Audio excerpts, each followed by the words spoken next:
The days after I ended things with Michael felt strange. Part of me missed him, but I knew I did the right thing. I needed time to think about my life and what I truly wanted. I spent more time with my friends and focused on my work at the hospital. Things slowly started to feel normal again. One afternoon, as I was leaving the hospital, I decided to take a walk through the park. It was a sunny day, and I needed some fresh air. As I was walking, I heard someone call my name. Anna. A familiar voice called out. I turned around and saw Daniel, an old friend from college, walking towards me. We hadn't seen each other in years. Daniel. What a surprise, I said, smiling. We hugged, and he asked if I had time for a coffee. I agreed, happy to catch up. We sat at a small cafe in the park, talking about our lives. Daniel told me he had recently moved back to the city for work. He was a teacher now, and he loved his job. I told him about my work at the hospital, and we laughed about old times in college. Over the next few weeks, Daniel and I met often for coffee. We talked about everything, our work, our lives, and our dreams for the future. He wasn't like Michael. He was open and honest, and I didn't feel confused when I was with him. I realized that I didn't miss Michael anymore. Daniel and I continued to see each other. We went to the movies, took long walks in the park, and sometimes just sat and talked for hours. He was kind, funny, and always made me feel good about myself. Daniel and I had been together for almost a year, and everything was going well.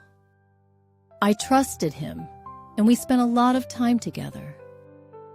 One day, though, something happened that made me question everything. It was a Friday afternoon. I had just finished my shift at the hospital and decided to surprise Daniel at his favorite cafe. I knew he often went there after work to relax with a cup of coffee. I walked in expecting to see him sitting alone, but what I saw made my heart sink. Daniel was sitting with a woman. She was beautiful, tall, with long hair and a bright smile. They were laughing and talking closely. I stood at the entrance, watching them. My mind began to race. Who is she? I thought. Is she his girlfriend? Why didn't he tell me about her? I didn't know what to do. Should I walk over and say hello? Or should I leave and pretend I never saw them together? My heart was pounding, and I felt a knot in my stomach. After a moment, I decided to leave. I couldn't face him or the woman. I hurried out of the cafe and walked home, feeling confused and hurt. That night, I couldn't stop thinking about what I saw. I didn't sleep well, and in the morning, I woke up feeling even worse. I didn't want to jump to conclusions, but I couldn't shake the feeling that Daniel was hiding something from me. Later that day, Daniel called me. His voice was cheerful, like nothing was wrong. Hey, Anna, do you want to go for a walk this evening? He asked. I hesitated. I didn't know if I could act normal after what I saw. But I agreed to meet him, thinking I would talk to him about it. When we met in the park, Daniel was smiling as always. We walked for a while, talking about our day, but I couldn't focus. I kept thinking about the woman in the cafe. Finally, I stopped walking and turned to him. "Daniel, I need to ask you something," I said, my voice shaking a little. He looked at me concerned. "What's wrong, Anna?" "I saw you yesterday at the cafe." I began trying to stay calm. "You were with a woman. You seemed really close. I thought maybe she was your girlfriend." Daniel's eyes widened in surprise. "Wait, what? You saw me at the cafe?" "Yes," I said quietly. And I didn't know what to think. Daniel was silent for a moment, and my heart sank. I thought maybe he was about to confess that he had been hiding something from me. But then he laughed softly and shook his head. "Anna," he said, reaching for my hand, "that woman wasn't my girlfriend.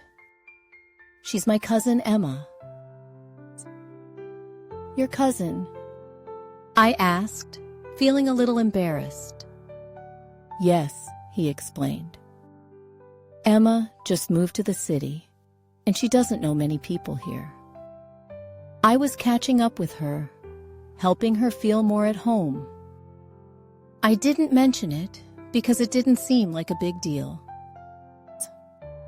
I let out a sigh of relief. "Oh, I'm sorry, Daniel. I just saw you two together, and I jumped to conclusions." Daniel smiled gently and squeezed my hand. "It's okay, Anna. I understand why you were worried, but you don't have to be. There's no one else. You're the only person I care about." Hearing his words, I felt a wave of relief wash over me. I had been so quick to assume the worst, but now I realized I had nothing to worry about. Daniel had always been honest with me, and I needed to trust him. One evening, as we were having dinner, Daniel asked me about my past relationships.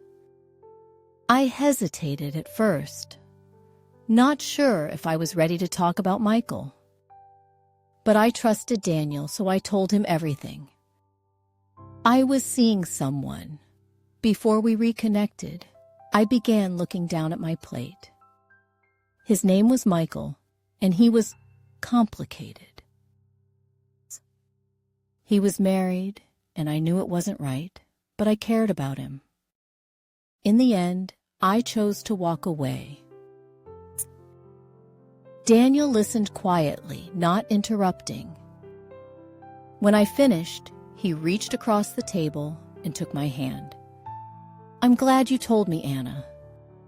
I know that must have been hard. But I'm here for you now, and I want us to be honest with each other." I nodded, feeling a weight lift off my shoulders. "Thank you, Daniel. I want that too." From that moment on, I knew Daniel was someone I could trust. We continued to build our relationship, supporting each other through life's ups and downs. I didn't regret ending things with Michael. It had been the right decision, and now I was with someone who truly made me happy. One day, while we were walking in the park, Daniel stopped and looked at me seriously. "Anna, I have something to ask you," he said. I looked at him, a little nervous. "What is it?" "I've been thinking a lot about us," he began. "And I know we've only been together for a year, but I can't imagine my life without you. You make me happy every day, and I want to spend the rest of my life with you." My heart raced as I listened to him. Was he asking what I thought he was asking? Daniel reached into his pocket and pulled out a small box. He opened it to reveal a beautiful ring. "Anna, will you marry me?" "Bud." I was in shock. I hadn't expected this at all, but as I looked into Daniel's eyes, I knew the answer. "Yes," I said, tears of happiness filling my eyes. "Yes, I will." Daniel smiled, sliding the ring onto my finger. We hugged, and I felt a wave of happiness wash over me. I never thought I'd find love after everything that happened with Michael, but here I was, engaged to someone who truly cared for me. Michael was part of my past, and while it was a difficult time, it helped me grow stronger. Now, I was starting a new chapter with Daniel, and I couldn't wait to see what the future held. Life has a funny way of surprising us, but sometimes the things we don't understand lead us to the best parts of our lives. Life wasn't always easy, but with Daniel by my side, I felt stronger. We faced challenges together, but we always found a way to work through them. And as time went on, I realized that this was the kind of relationship I had always wanted, one built on trust, respect, and love.